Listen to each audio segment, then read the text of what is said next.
Definitely a fire. All right, I think we're live. I really can't tell. Yep, just quick check.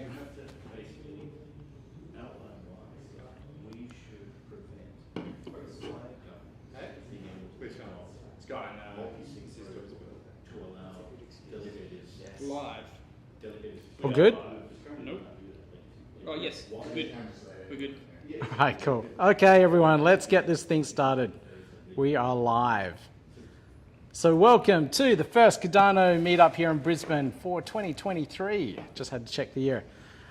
So this month's conversation, we're going to talk about all this legal stuff that's happening, regulations here in Australia, contingent staking, what's happened with the Kraken case and the SEC recently as well, which is a nice start to the year, I guess.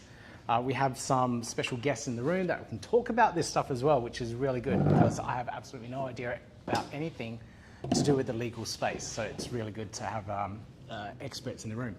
But what we'll do first is we'll just do a little roundup around the room so everyone knows everyone. Most people here do know each other, but we'll just do a quick round so that, mainly for you, Jason, so you know other people in the room. So Adrian, you want to start first with a quick introduction? Adrian Cullen, I'm a lawyer. Nice and quick. I'm Attila, I'm in GameFi, mostly crypto games, so yeah. Just pass the mic around. Hi, Ray Rice, and I'm into a few cryptos. Just pass the mic so I have to pass it. Enoch Faletau, I'm a law graduate and consultant at Korea Legal. David Chung, founder of Korea Legal. Dylan Crease, CEO of Algae Token. I'm Sam. I bring nothing to this table. Come on, Sam. I'm Richard, Cardano enthusiast. And I'm Jason, and CEO of Revelar and the game Duo on Cardano. Cool. Excellent. Thank you, guys.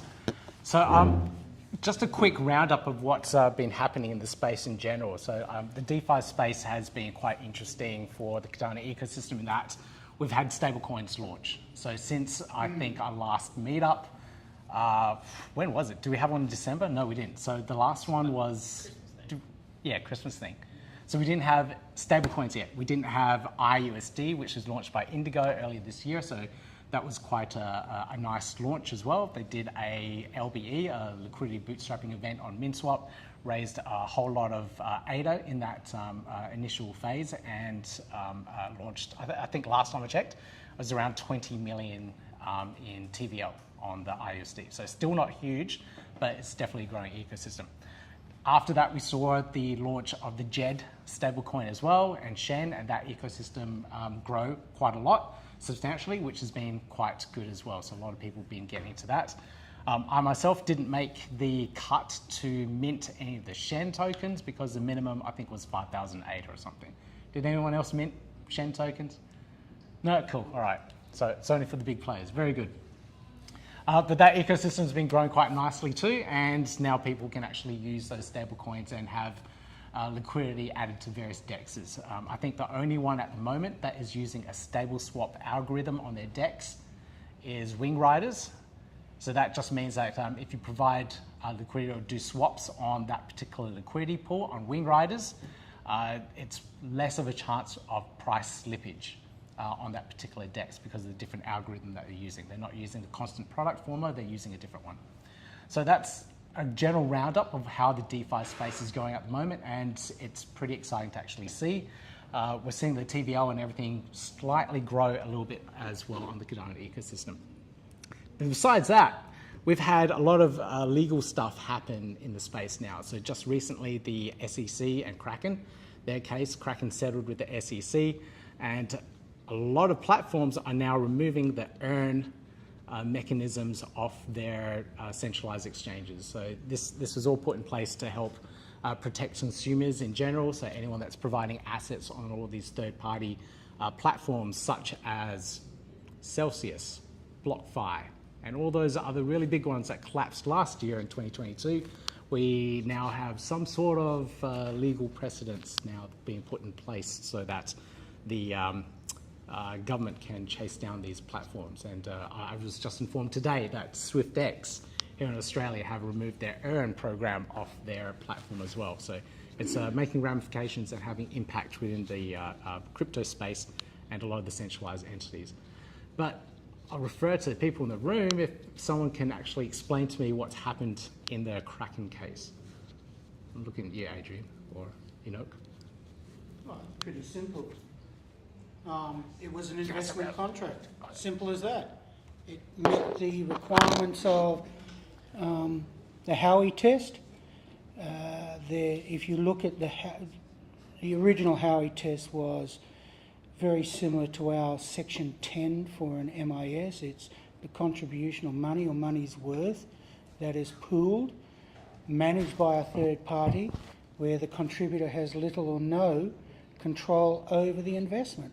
It's exactly what was happening with all of the Earn, especially with staking in Ethereum, because the minimum that you can stake is 32 Ether, which works out to about $50,000. Not too many people have $50,000 worth of Ether to do it as a single componentry.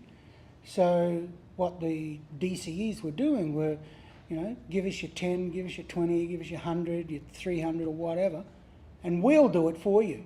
That's a managed investment scheme. Simple as that. And that means it's a security, which means that the digital currency exchanges don't have a market license like a stock exchange. So therefore, they were exposing themselves to a lot of fines from ASIC, a lot of fines. Now, unfortunately, in Australia, we don't, in the corporations law, we don't have,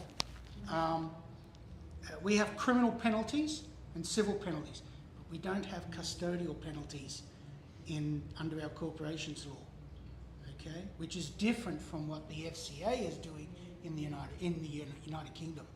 The FCA has already warned all of the DCEs that they will lock people up.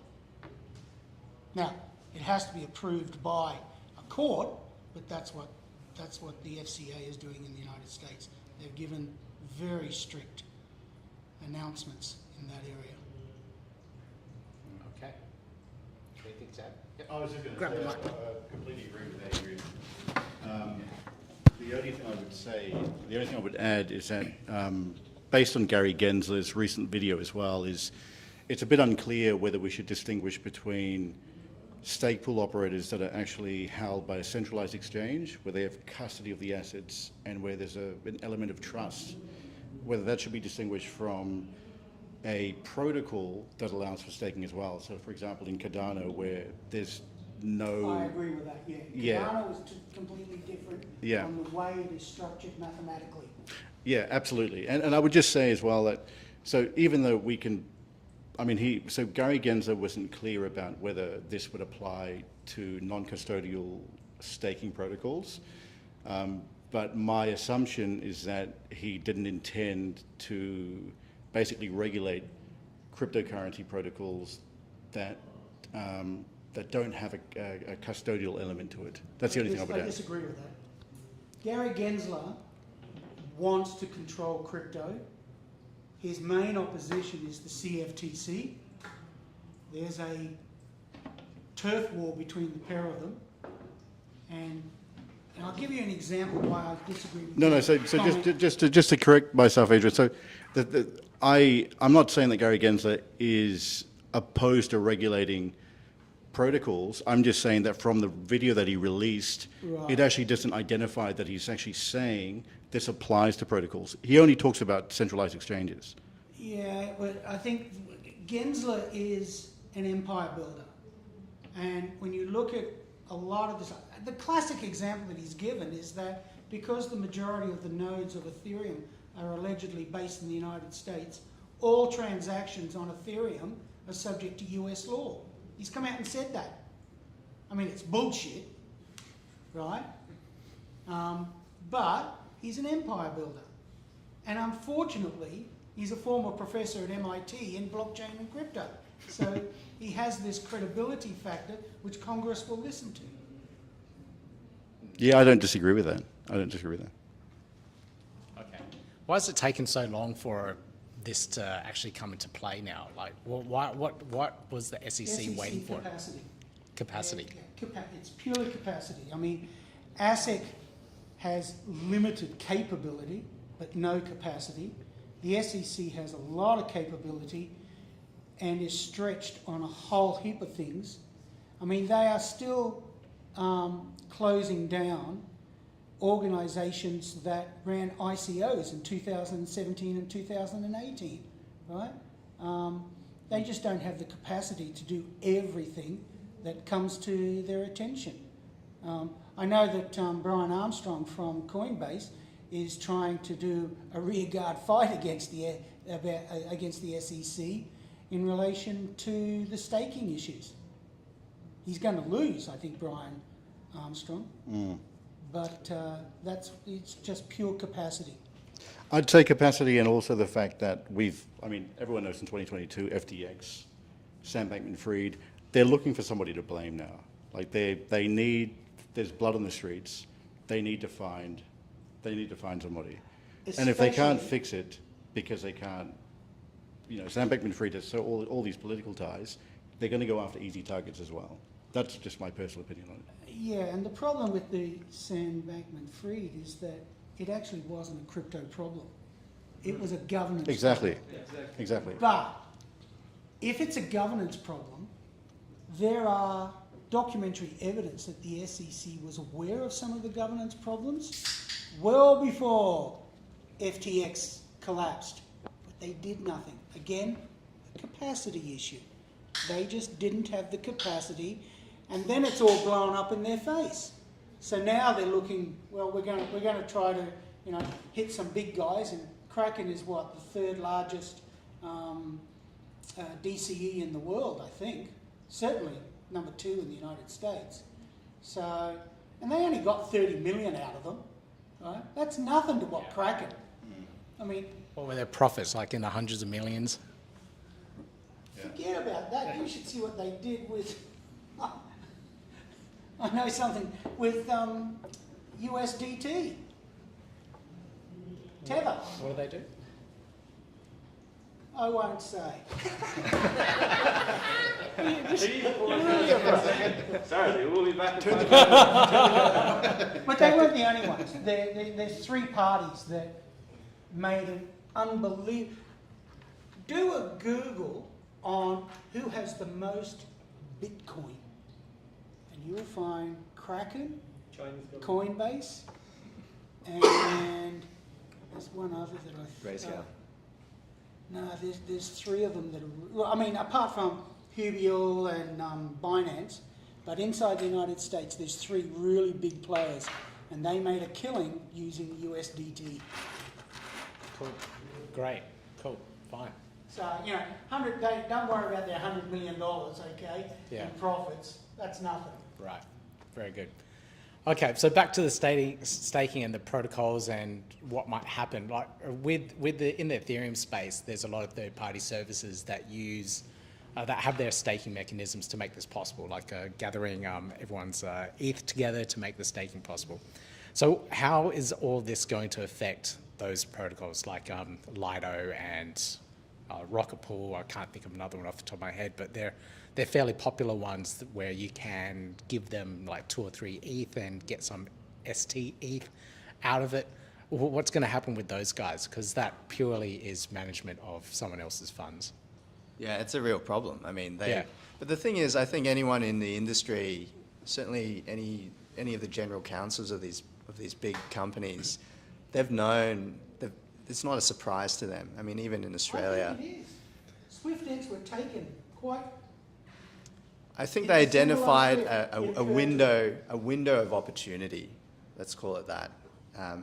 It's very clear to me, at least, that offering some type of staking service, and I draw a distinction between sort of a staking service, like a third-party one operated by a Lido, or if you look at like a centralized exchange, versus native staking. I think there's a difference there. But if you just look at, like you say, you collect money from people to essentially invest it from them, and they get a yield. I mean, there's no clearer investment scheme than that. So, and that hasn't changed in the last, however many years. So, anyone who knew what they were doing knew that that was the case. But I think the speed of government is clearly much slower than the speed of technology and crypto space in general. That there's that opportunity where the government is just a looming hulk that, you can see it coming, but you know that you've got time to do what you want to do. So what basically all these centralized exchanges and third-party services are just taking advantage of that time gap between regulation, catching up to profit as much as possible? I think so, yeah. And of course. There's certainly strategies, globalizing your legal structure, making it harder. Obviously you don't want all of your group to be based in the US. I mean, that's makes you an easy target. Yeah. So I'm quite certain, I don't know for sure, but I'm quite certain that Lidos and the others in the Ethereum space, they've probably been doing things in the background to make them harder targets. Yeah. I mean, if they're not, then they should be. Yeah. There have been reports that Binance US has been moving assets off to other companies. I saw mentions of it on Twitter. So they're moving money around for some reason. I don't know why. Does it affect users' funds directly? I don't know. This is all just speculation at the moment, so we don't really know what's happening there. But from all this, I remember Charles did a video about the Kraken case and the SEC, and then he started talking about these other aspects around how it might affect the Cardano ecosystem. And he was going through the case, the court papers, I don't know what they're called, and pointing out the differences and everything that the SEC were trying to charge Kraken for.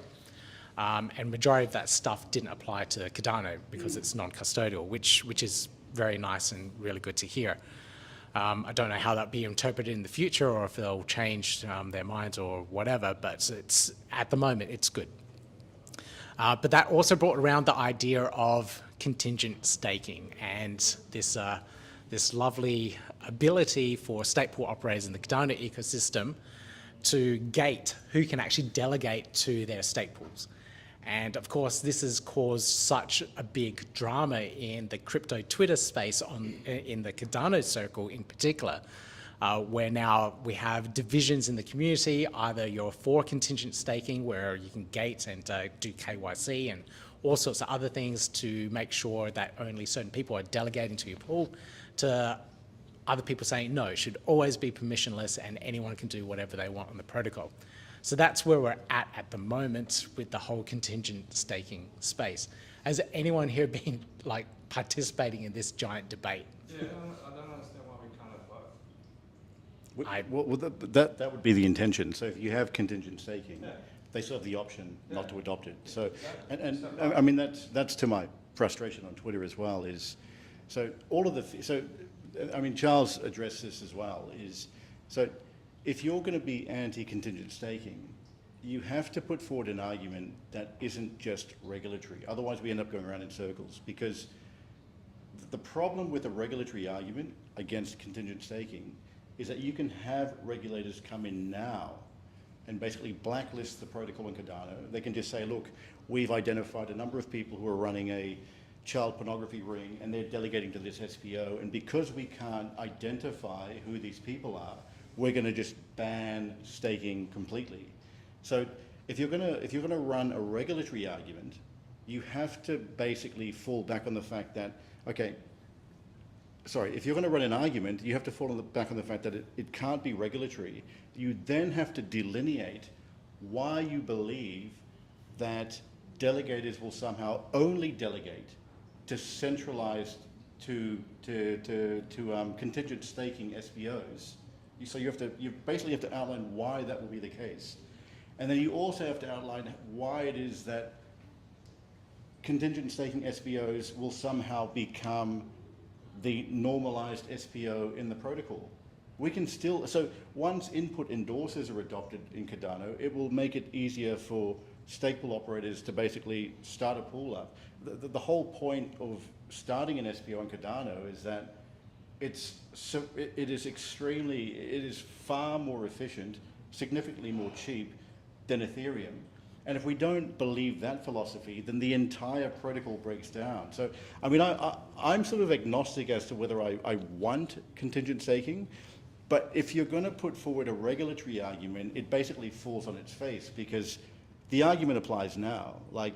And everyone that's against contingent staking, they say, oh, it's got nothing to do with KYC, AML, CTF, and all that sort of stuff. But then they eventually say, well, what if China, what if this country was about to blacklist the pool? You're introducing it again. So we keep going around in circles. So if you're going to be against it, you have to put forward an argument that's got nothing to do with regulation. That's my position on this.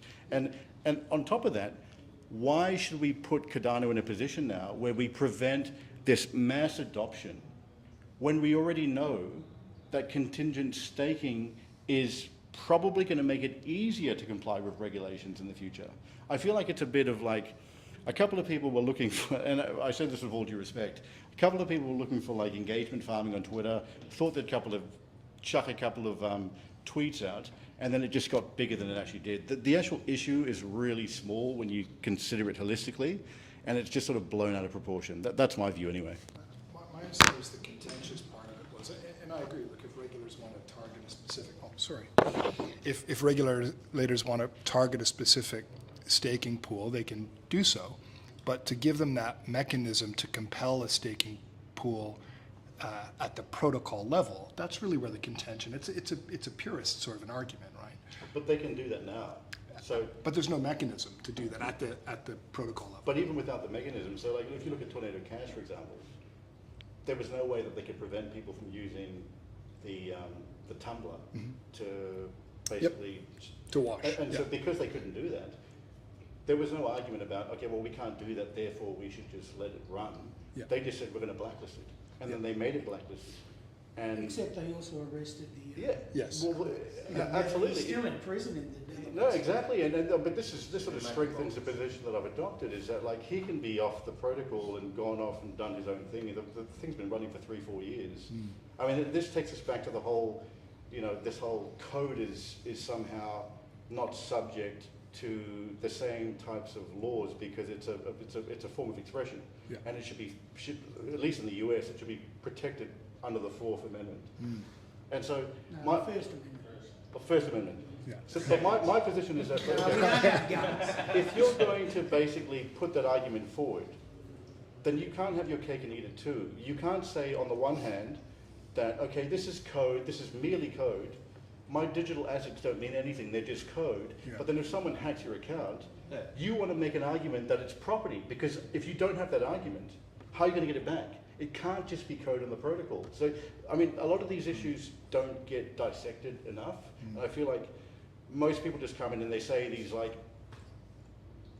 anarchist type, bordering conspiracy theory.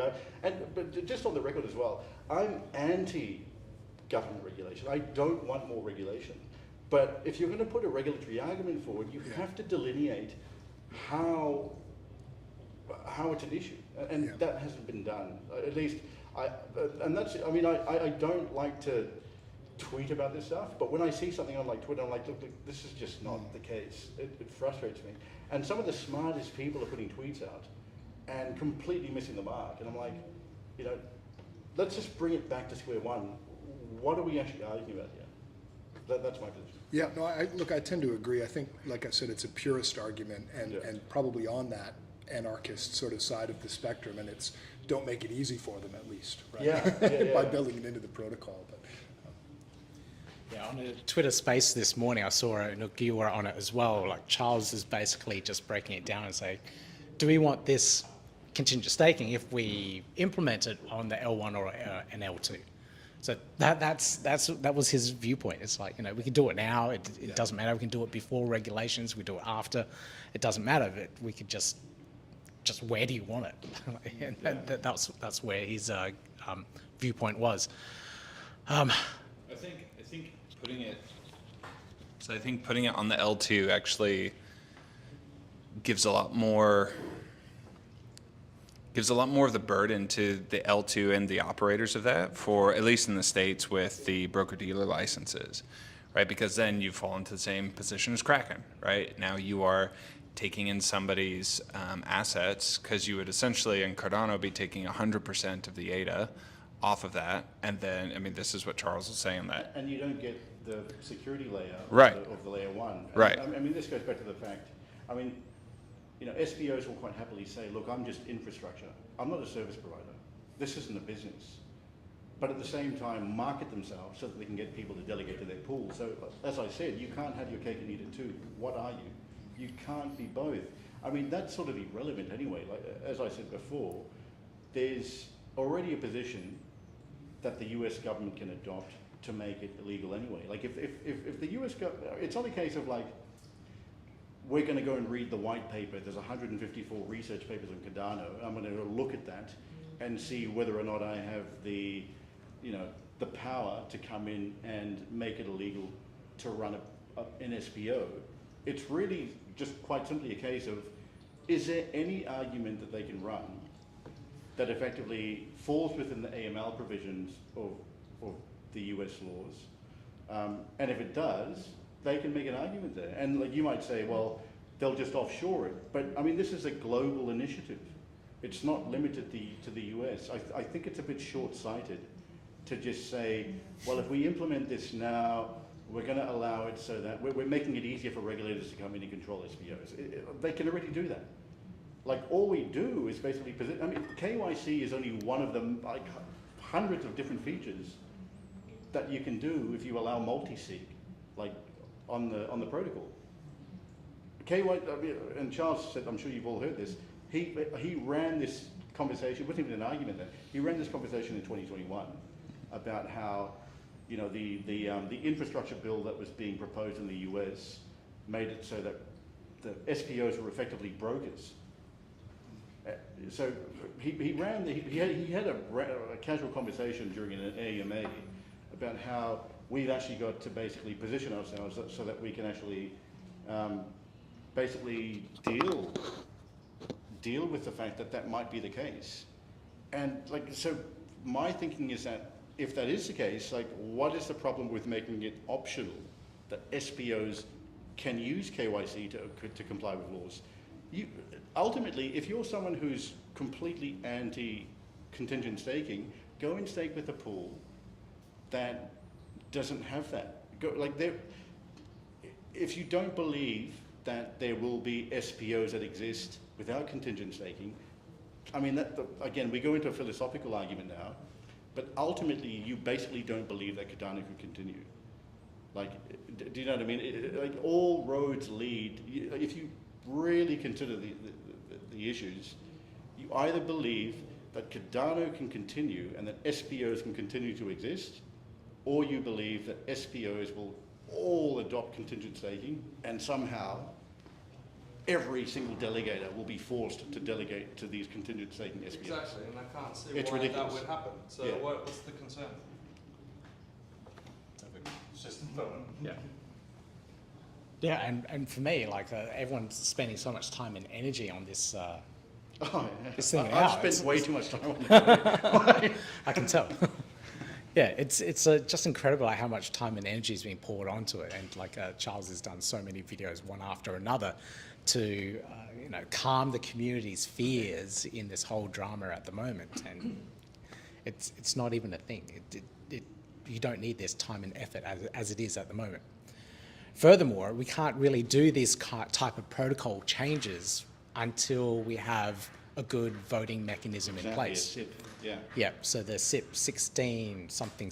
94, whatever it is. No, yeah. whatever that last two digits are, I can't remember it. Sorry, guys. But so maybe someone in the comments can say. But it's not until that point in time is when we can actually make this like protocol-wide type of change, and that might not come in for another couple of years. So we may not even need to, go forth and do anything like this. So a lot of time and energies, I think, it was a whole bunch of stressing over nothing. Like, it really was. Yeah, yeah. I chucked my 2 cents on there, and I was like, After I did it, I was like, oh, I don't want to get Walk away. You get a couple of retweets and then like, such and such. Read what Inuk's saying. Here, look at this. I was like, oh no, don't do that, don't do that. Just a question going back a step to the stake pools, the SEC and that. Okay, so what happens now with DeFi on Cardano and lending? Like where's that at then? Depends if it's custodial or not. I think that still continues. So, because DeFi and lending are dApps built on the protocol. They've got nothing to do with the SPOs. Contracts, yeah. So yes, exactly. So smart contracts can continue to exist. It really is an issue of like when you're delegating to an SPO, you can still run smart contracts and dApps and DeFi, and you won't have, SPOs won't have any control over that. It'll really just come down to the fact, well, I mean, they will to the extent that you're using like a layer 2, like, so where there's, SPOs that have reward tokens and things like that. Yeah, that's what I mean. Yeah. So That's where I can't distinguish in my mind what's the difference. If you're being offered a reward for something, what's the difference? Someone else is like, One's it's not an passing individual, out. one's a pooling. So, One's an individual Yep. and one's a pooling. Then you have to worry about, in Australia, Section 763 capital B, is it an investment contract? Yep. If it's an investment contract, then it's a financial product. And if it's a financial product, you've got to get an AFSL. yeah. So what do you think then will be the outcome for this? The difficulty with DeFi Yeah. is that allegedly there's no one behind it. Yep. Okay? So who do you sue? Right? Now, there's a case in the UK called Tulip Trading against the core programmers of Bitcoin. And the argument from Tulip Trading is that those coders either owe a fiduciary relationship to all people that have Bitcoin, or they're claiming that there's a new tort of a duty of care in relation to their coding. Now, the case has gone to the Court of Appeal in the UK. It's simply decided that there are novel arguments which need to go back to the Court of First Hearing so that they can expand on those arguments and make a decision, and it might end up back at the Court of Appeal and then the Supreme Court in the UK. Now, if they do create a new tort, or they come to some wild relationship saying there's a fiduciary relationship there, which I don't think they would, they may come out with a new tort of coders. It has a massive impact because it won't just be for blockchain type solutions. It'll have right across the board. Absolutely. And in particular, how DAOs will operate. Okay? I was worried about the DAOs. There's some cases where DAOs are being sued and they... Well, they have. Yeah. Aoki is one. CFTC against Aoki. They got a default judgment against that DAO. Still only a default judgment, but there was substantial arguments in that case, in that US case. What other cases have there been with DAOs that I'm aware of? There's Aoki. There's one other as well. Yeah, there is another one in the US. In the US, okay. Can't remember what it's called. I can't remember it either, but I remember reading SushiSwap was changing the way that their company was structured, moving company structures overseas, something in Bermuda, something somewhere else. I can't remember the exact structure. After hearing that, and they wanted to protect their DAO users from it, so they had to restructure an entire company DEXs are going to to do be so. the next big attack. Yeah, it's going to Pancake Swap, Sushi Swap, all of those DEXs, and the biggest problem for DEXs is that they don't do KYC, and that pisses off FinCEN, Austrac, and everyone else, right, for money laundering, right? So, They can do KYC. It's possible. They just oh, don't. that's possible, but who are they presenting the documents to? So they really can't do KYC, can they? You've got to present evidence that you are who you say you are. So who are you presenting it if it's a DEX? Okay. Now, if it comes back to that, it may be that the tulip trading may go to the labs, like, you know, Sushi Swap Labs and all the rest of them that are producing this stuff. Okay. So, yeah. So this you're asking this because of ISPOs and token rewards and whatnot. Yeah, yeah, basically where you are at the moment. That's it. What's that AI next to it? But yeah, that is a pretty interesting space, because if something comes about of that means the whole unique ISPO idea, the initial state pool operating reward offering, would cease to exist. And it's one of the really cool things in the Cardano ecosystem, where you can delegate, you don't get your ADA rewards, but you get these cool new tokens that are building on the protocol. So that would be really sad to see that all go because of some legal aspects, legal cases that are coming into play. So I don't know. I think that it may be, let's say there's a hammer comes down that says it's illegal. Someone out there will analyse it and they'll say, I know how to get around this and do exactly the same thing, but it'll be legal. For example, I don't know whether this is legal. Let's say that you have a DCE like Kraken, and what they do is they say, we will buy from Dylan his Bitcoin Ether. We give him our own token. I want that. No, sure. Yeah, okay. Which might be redeemable in the future. And then they're not pooling your assets, they're pooling their own assets. Yep. There's been a property for property swap out of this. Okay? And it may just be that what you get back, less their fees, might be more than what you originally. Yeah. Now that may work. I don't know. But there's no pooling of assets there. Right? Is We actually, and I want to cover this. Kraken's listening. We actually, so I had this conversation with David and a colleague of ours, Sandy, yesterday, because it's a clear-cut case of basically managing somebody's funds if it's a centralized exchange, but it's a much more difficult argument for regulators if it's a decentralized exchange, where the founders, where the protocol exists, the code exists in the blockchain. We can identify the founders, but they've gone off. It's been 5 years. They don't even hold any of the tokens anymore. And now we have to find somebody that's responsible for facilitating transactions on this DEX. And this DEX is actually facilitating transactions through smart contracts. The founders have nothing to do with it anymore. And they might not even have the actual protocol might have been launched in a jurisdiction that's a little bit more favorable than Australia.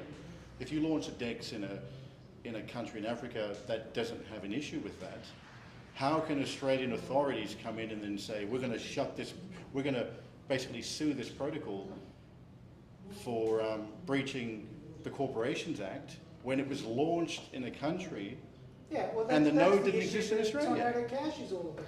Exactly. You get Coin Center, for instance, is a think tank in Washington, and they've brought an action against the OFAC, which is the Office of Financial something. Foreign Affairs. Whatever it is, saying that they're under the Constitution, they can only bring actions or make statements against legal entities, a company or a human being. That's right.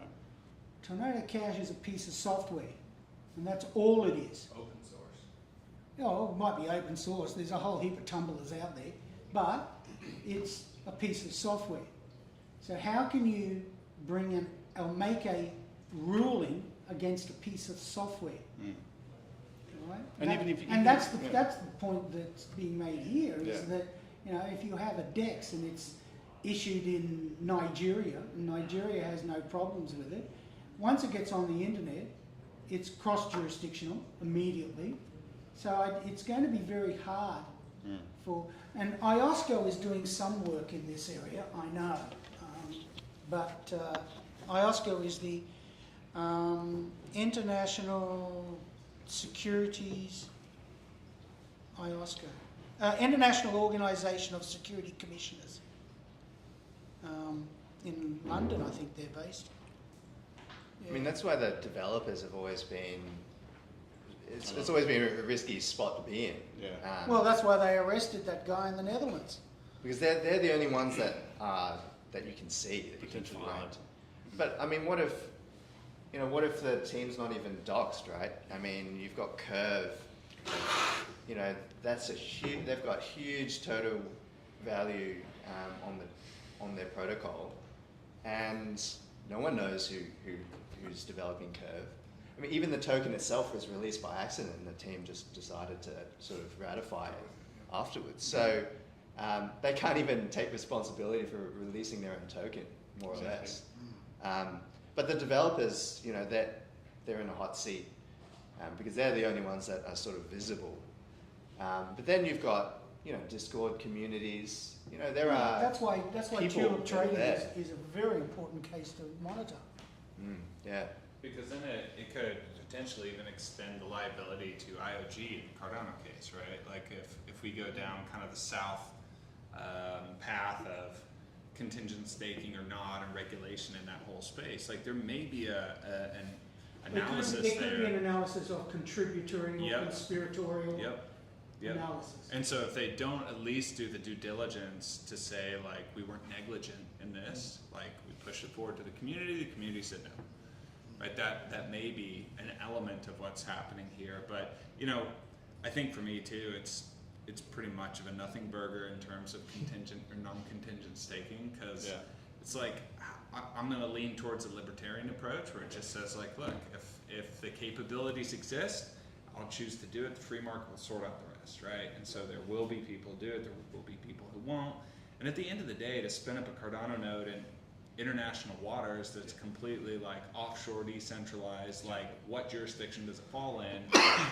Just connect it to an internet connection, then your only risk is ISP. And like one of my biggest questions is, how do you even enforce that if it's just your own node, right? Like if you're just running it for yourself. And I'm playing around with NewNet at the moment, where it's decentralized computing power. So I'm using computing power from I don't know who, from around the world to run a node. So I don't know. It makes it even harder again. All right. How are we doing for time? What's the time? So 15 minutes. Thanks, Adrian. All right, so from there, I would like to actually talk a little bit about the token mapping and that thing that was brought out by someone in Australia, I don't know, Treasury, thank you. So I'm that far behind in the details and I have no idea what's going on, but I do know they're open to up for... Yes, there's not much time left. I haven't even looked at that giant PDF document and I don't know where to start. It looked big to me. Anyone in the room responding? Yes. We are. So Creo is going to. So we got two. Yeah. Okay, all right. The lawyers in the room are responding. Great. Okay. Can we get an overview of this large document? I'll pass it on to the founding director. Yeah. Okay. Please. Sure. Yeah. I mean, it's a reasonable summary. I mean, it's introducing a whole number of other terms. You know, we've got enough terms, but you know, it's hard enough to get everyone on board with the same terminology. But it's important. But conceptually, I think they've tried to do the right thing. And as a consultation paper, I think it's great because it does highlight the real issues. It just, for example, it draws distinction between the network, the token creators, and not just the token, and distinguishing between the token creators and what they call the crypto asset issuers. So, and the distinction, what the example they give is someone attends an event and gets an NFT POAP, proof of attendance, and that's all it is. But then a different event operator, a competing event operator, offers a discount to anyone who holds the POAP of their competing event, offers them a discount, then that creates a secondary market. So they say in the example, we'll give any POAP holder $1,000 off our ticket. And so this guy, Tom, who has the POAP from the first event, can sell his POAP for $500 because the buyer still gets the 500 off. But the first event that created the POAP, they're the token creator, but they've got nothing to do with the financialization of the token itself. And I think that's really sensible because you've got, so for example, you issue it, I mean, I know a lot more about Ethereum. And if you issue like an ERC20 token for your own purpose, for your project, it might be a game or something like that. But then someone lists the token on Uniswap and all of a sudden there's a market and there's algos and there's trading and there's speculation. That's got nothing to do with the person who created the token. So I think it really makes sense to draw that distinction between, and not just say, oh, you created the token, so you're responsible. I don't think that really makes sense. I mean, I've given talks before where I've said, well, what if there's, in competitive axe throwing, what if there's a secondary market for those throwing axes? I mean, just because there's a market there doesn't mean a manufacturer of a throwing axe is responsible for creating a security because someone is, using a valuable throwing axe as collateral to borrow money to buy another throwing axe. Do you know what I mean? So I think it really makes sense on that basis. And so I think that's just one example of where they've correctly identified the issue. And it would be really interesting. I mean, we're going to be making our own submission, but it'd be really interesting what other people have to say. And the whole document is 56 pages or 58, but the actual, the annexures are like half of that. So if you want to give it a go, it's actually not that long. Like there's no jargon, it's pretty. Yeah, there's footnotes, but the actual wording is really easy to understand. Is that issuance actually, is that issuance actually defined as the financialization of the asset? So in that example, it's when somebody actually accepts that asset in exchange for goods or services. That's the point that defines them as an issuer. Is that correct? Yeah. Yes, okay. right. Yeah. Does it matter what percentage of the token you hold? Like even if you hold majority of the token and the rest is on DeFi, would you be still accountable? Yeah. What did you put it on DeFi? Yeah, but I think that would be the the question. Wouldn't it? And the other problem that complicates this, I think, is the DAOs that are usually built around it. Like once you introduce DAOs to the tokenomics, then it's like who owns it, the community, the developers, who put it on the exchange, one of the community members. If the community member is a shareholder of the token as well through the DAO, then who is responsible? So I think there are like levels of complexity that you can build on this. You're raising it, but I don't think it actually touches on DAOs. Yeah. It doesn't. Yeah, the only thing I was going to say with respect to DAOs is the fact that a lot of the DAOs, so I know the UK model is basically adopt what's effectively an unincorporated association. In Australia, I think is it 20 people before you're required to incorporate. I think the DAO argument, at least with respect to impending legislation, is often, I think,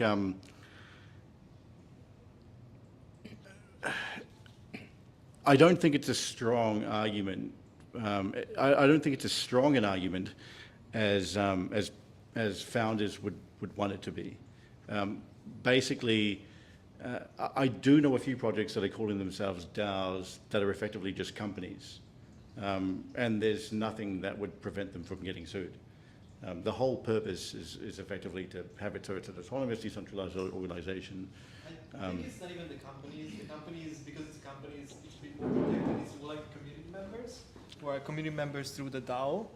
What's their responsibility over this? Yeah. No, exactly. Like, so, I mean, if you're running a DAO correctly, you won't want it to be that it's basically a company that can be sued. You'd want it to be some sort of, some sort of organization that we can't get classified properly. And I think a lot of the DAOs that are in existence sort of tread that threshold a little bit, on thin ice. Interesting. A lot of the DEXs in the Cardano ecosystem at the moment are they're centralized smart contract DEXs, really. So how would they be treated if they're trying to operate as a DAO, because they have DAO tokens and all that? I see them as centralized entities at the moment. Would the law and everything around it view them as centralized entities?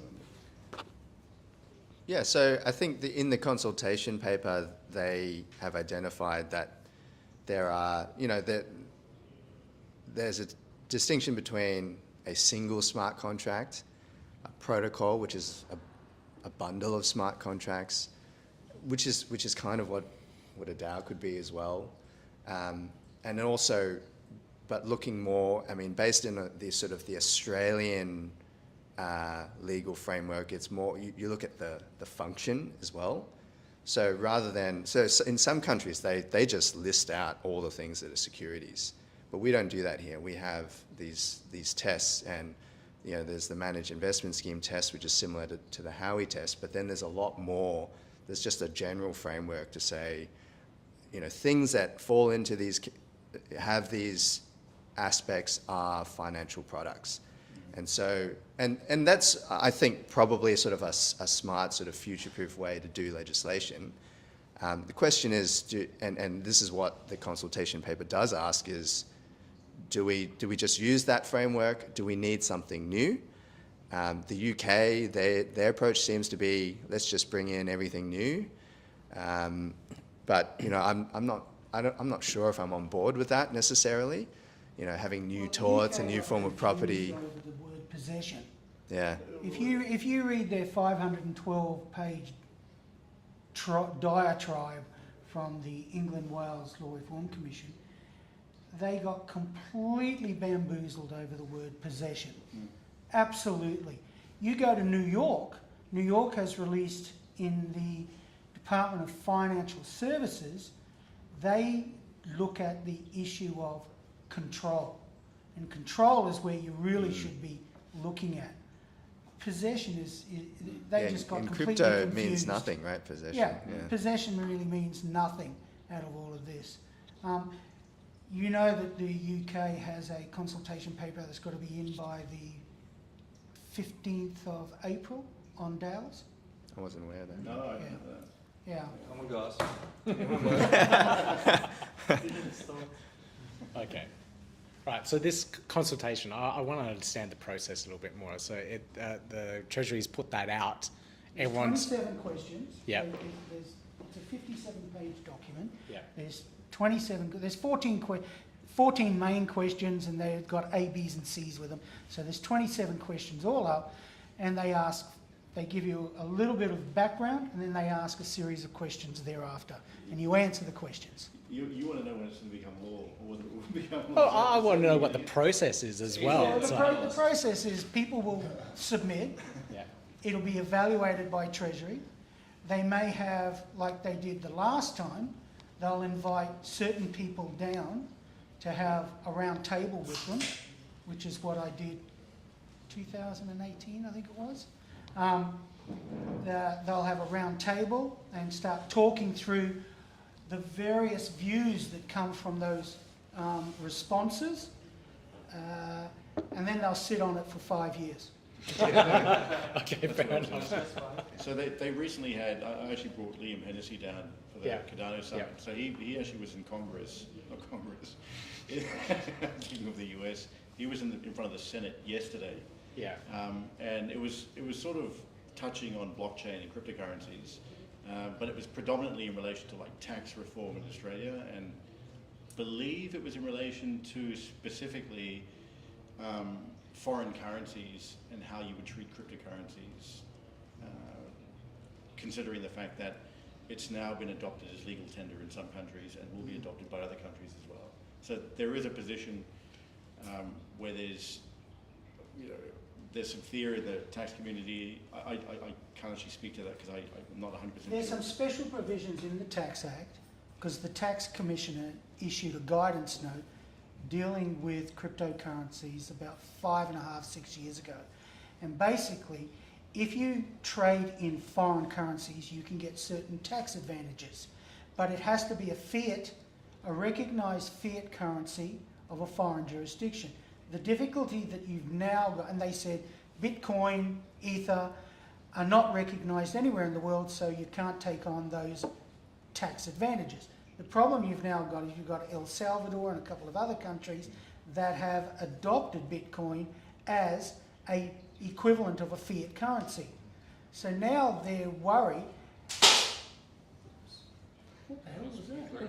Yeah, worried. So now they're worried, can people take advantage of those particular provisions, right, for tax advantages, even though they're really not dealing with a foreign currency? That's the issue. But what was raised was the fact that they should sequence it so that this token mapping consultation paper is decided before those issues. And I thought it was sound as well. I thought we should first decide, well, what are we classifying tokens and cryptocurrency as before we try to tax it? Yep. And so, but I mean, the other part that was brought up as well is, I mean, I think it was Senator Bragg, and he was a bit of tongue-in-cheek. He's like, so you're saying that we aren't going to actually get to anything certain until about 2024, 2025? And they're like, probably. Yeah. Okay, long time. That's There'll be a lot of lead time. Like there'll be a transitionary period of at least 2 years. Yeah. So you'll see it coming, and then the transitionary period will start, and then you'll have 2 years to comply. yeah. So you probably have 3 or 4 years at least before everyone has to comply, especially exchanges. Okay. Yeah. So what would it be easier in Australia to launch crypto projects then? Is that the whole idea of it? So I can launch a token more easily, NFT projects? No? Singapore will be way ahead of us. I mean, they already are way Yeah. ahead. Yeah. I mean, I think that the gold standard sort of structure right now is even if your Australian team is to not have an Australian, that you can have an Australian sort of service entity, Which sort of like Emergo style, Exactly, or That's our structure. Yeah. It's all Singapore. because your costs will be here. If you've got a team here and you need to pay your staff, because you won't get it off the ground.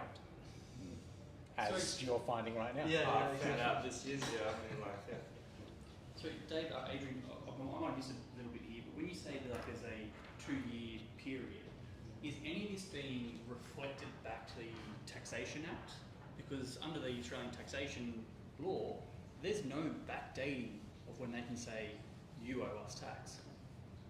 Well, no, I mean, taxation amendments are the High Court has said that if you want to make anything retrospective, you can as a government, or as Parliament, not the government, as Parliament, but it has to be in very clear language, okay? Otherwise everything is prospective. That is why the only most recent retrospective piece of legislation in taxation was with capital gains tax, because Paul Keating made it as the 19th of September 1987 that capital gains tax would apply from that date onwards. Now, it took 2 years for the legislation to actually come through, but it was backdated to the 19th of September 1987. That's the most recent, and it was clearly stated to be so. okay. So that was because he put the policy in specifically at that date? Yeah, he put the policy in specifically from that date. Knowing that he can get the tax back? Yeah. Yeah. Smart.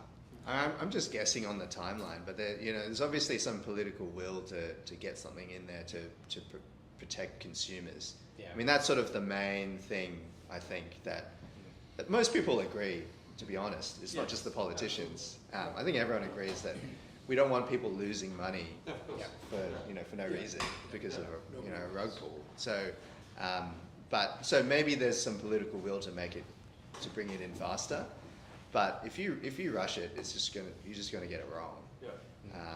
And I'm really hoping that the submissions to the consultation paper will actually be seriously considered, rather than just, because the consultation can be kind of just a box ticking exercise. They have to do it. But I would like to see, honestly, another consultation paper afterwards. That shows that they're really really thinking about it and really, Well, they've said there's going to be. yeah. They've already said there's going to be another consultation paper. In 2025. No, end of this year. Okay, all right. Well, it sounds like the process is going well, improving for Australia. Yeah, at least it's starting and going through it all. So that's really good to hear. Is there anything else that we need to know about it that might be interesting for anyone to hear about? A quick question. There was that UK paper about digital assets and the definition under property law. And they want to create That's a the one new, that's the one that 512 Adrian's talking about. pages. Yeah. Is there any update on that, or is that just No. quiet at the moment? Is it just rubbish? No. So, I think it's rubbish. They might Only actually from the have it. aspect that they got confused over the word possession. yeah. So basically, at the moment, you've got two classifications of property: rights and rem, rights and persona. So you can own property outright, where you have possession of it, which is what Adrian's referring to, or you can have a semi sort of proprietary right, like you can enforce a contract, for example, where you don't actually have possession of something. It's a right in persona, so you have a right against the individual. Just to summarise, the bill that's been proposed in the UK is seeking to introduce for the first time in history a third classification of property. And that is, and my memory is probably not the best right now, but basically they're seeking to introduce a concept that would allow for the existence of a proprietary right to cryptocurrency assets that is distinct from those two that I just mentioned, so rights and personam. And one of the elements that they talked about was that it has to be completely, it needs to exist irrespective of jurisdiction. So it almost exists in the ether. That's a very basic summary. I agree with Adrian to the extent that it is like a whole bunch of unnecessary concepts that they've introduced. One thing that's actually made me confident in the Australian approach, as David just mentioned, is it is a functional approach that they're looking at. So they're basically looking to not just randomly classify cryptocurrencies as securities or investment contracts under the Corporations Act. They're looking to basically say, well, what is the function of the token? What are we looking at here? So that gives me a little bit of confidence. Yeah. Not to throw more work on you, Pete, do you mind if we get links from this YouTube to these things like papers and from? I can send them. Yeah, I'll put them up on my your on Twitter. I'll just because I've found snapshots and summaries, and it's just like people's take of it, but I haven't really found the actual source. The guts. Yeah, you've got some homework. I'll put it into the show notes for everyone, but yeah, pass them over when you've done your homework. Yeah. It's important. It is. It It's is. important. Well, yeah, you have fun reading 517 pages. I'm quite happy to do it. Right. It's interesting to hear though that you both say that it's a little bit of a maybe it's not quite on the mark. From the snippet side, you'll see. That's only the UK. We'll be looking Yeah, for your I'm review talking about the UK. the next meeting, you can update us on your thoughts. Well, no, the snippets that I've found, there was something promising about it. Okay. It was So, actually a I mean, what was philosophy that they were putting revolutionary? forward. What was revolutionary was that whole third The third category. category of property. Yeah. And look, I'm not against that. I actually think it potentially might be the way to go. I mean, 517 pages to get to that is It sounds probably like a bit they got a bunch unnecessary. of philosophy professors together and just like noodled on that for And that's often the case. So like, they'll go through the different common law tests of property and basically outline all of the previous arguments and stuff. And sometimes it's like, well, I mean, in law sometimes you have to put it out there. But if you're not in law, like if you're not looking at it from that perspective, it can be a little bit frustrating to just get to the answer, get to the point. Yeah. Okay. There's going to be a lawyer to be in that boat. Any more comments from anyone? I got a question. Yep. Sam.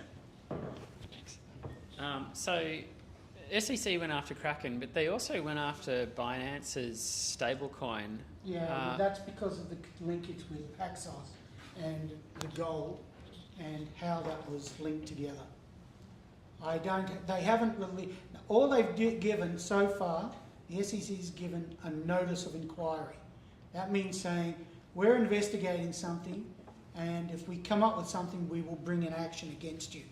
Right? And that has scared Binance. It has scared Binance, but Paxos has stopped issuing that stablecoin. The SEC's asked Yeah. to stop issuing it, yeah? So Where the hell is it? I think in the vast majority of cases where they issue, it's called a Wells notice, that they actually Yeah. do just commence some type of proceeding afterwards. They wouldn't, in other words, they wouldn't do that unless they knew they had something already. They just want to flesh out their case, basically. Yeah. So these notices aren't based on a fact that they've already found? Sometimes No, it could is. be. No, it is. Usually Yeah. There's no point otherwise to be issuing these notices all the time, right? Clarity or what's... Yeah. Okay. I feel like it definitely is just a sort of indirect way to get at Binance. Very interesting. Okay. So they're blocking it because of their association with gold, and what was the other thing? Paxos, it's the Paxos Gold token. Ah, okay. Interesting. All right. I don't know. Because Which is they're an interesting onshore Yeah. like regulated institution over there. Yeah. Yeah. Okay. Yeah. So that's why they can just do what they want, and enforce against them. Is it? Whereas Binance is kind of, it's Binance US, but that's kind of a little walled garden Okay. compared to the rest of Binance. So Yeah. they don't know how to. Right. So that's might be something to do with why Binance moved money off the US exchange or something, or Maybe. I mean, that's a Again, lot of speculation. speculation. There could be any number of reasons. Binance is always in a regulatory battle. I think 3 Yeah. years ago, the UK, they were in a very similar situation in the UK. Yeah, I mean, they've had They fights were- with nearly everyone. Yeah. So They push the envelope, shall we say. Are they causing the fights, or are they just like in a corner fighting away? Well, Like they pizza push or the envelope to the extent that the regulator gets pissed off Yeah, and they've got makes the inquiries. Yeah. Yeah. Okay. I think CZ I is gotta pretty. go. I think I like. Thank you, CZ. Adrian. I think what he's Yeah. doing. Thanks, Adrian. I was just going to say I like the next I, month, so even though it's relatively moving it to centralised, Tuesday or Thursday. I actually like the Oh, I Binance can't make either of approach. them, never mind. This will be my Just- last one. They're basically looking for mainstream adoption. Okay, see you guys. See you, man. Yeah. What was the last comment? Sorry, I didn't hear it. No, I was just saying nothing important. I was just saying personally, I don't mind Binance's approach. Yeah. I feel like you can have your Cardanos, your Algorands that are a little bit more decentralized and probably going to be more favorable to people that have sort of an anarchy and a little bit more outside. Libertarian. Exactly, libertarian, that's the word. And then you'll have your Binances, which are sort of treading that fence. Grey area. Yeah. Yeah, but I feel like Binance was still different. I wouldn't put Binance in the same category as FTX, for example. No. I feel like they still are trying to hold on to some of the values of decentralization, but they've sort of succumbed to the fact that, well, we're going to be the guys that sort of take it for the team. We'll be the centralized guys that might get sued, and then, whether or not they become like a Cardano sidechain in the future is yet to be seen. But, I think because majority of their customers don't care if they are centralized or decentralized. Exactly, They exactly. just want to go somewhere But buy that's- crypto. that is the majority. Yeah, Of, that's- that is the yeah. majority of And crypto. I think that's why I see that exactly. people don't care if it's centralized or decentralized. Yeah. Like the Yeah. majority would be. Yeah. Why would they care? Like. Just wanted to be want these cheap. products They that just are want fast, like, I want reliable. some of that. Like, this Yeah. is the way to do it. I mean, Why would you care? Charles Hoskinson sort of hit the nail on the head here. Like, I'm not reinventing the wheel, but he basically said, if you don't value decentralization, then what the hell is the point in going onto a DEX, facilitating a transaction, especially if you live in a Western country?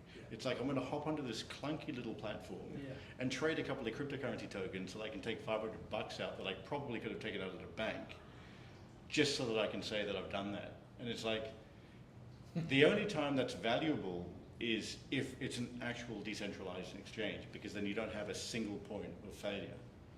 And those are valuable single points of failure become like a significant issue in countries where they don't have access to finance. They don't have access to identity and things like that. It's just a offer. Yeah, exactly. Like, why would I want to go play a game where it's like a little bit slow? Yeah, okay, I can. Yeah. Do you know what I mean? It's like It's more like whole why purpose- would you play? Why would you play a game? The whole on a purpose is fridge when you can decentralization, play it on yeah. a TV. Exactly. The whole purpose is decentralization. I think most people forget that. Like at least on LinkedIn, Twitter's a completely different world. LinkedIn, I'm like a nice guy. Twitter, I'm hated. I'm like, fuck, I'm the bad guy. Like with the bad news and stuff. Like. That's what fuels it. That probably covers all of our topic. Anyone else with questions? I've got some weird, wonderful ones, but I'll wait. We'll save it for the beers afterwards. Okay, all right. I'll stop the live stream now. So thanks everyone for joining on the live stream as well. I think we've got quite a few viewers and whatnot online, so that's pretty good. We'll wrap it up here. I'll put the show notes up on YouTube as well as soon as it gives them to me. But thank you very much, guys. We'll catch you next time.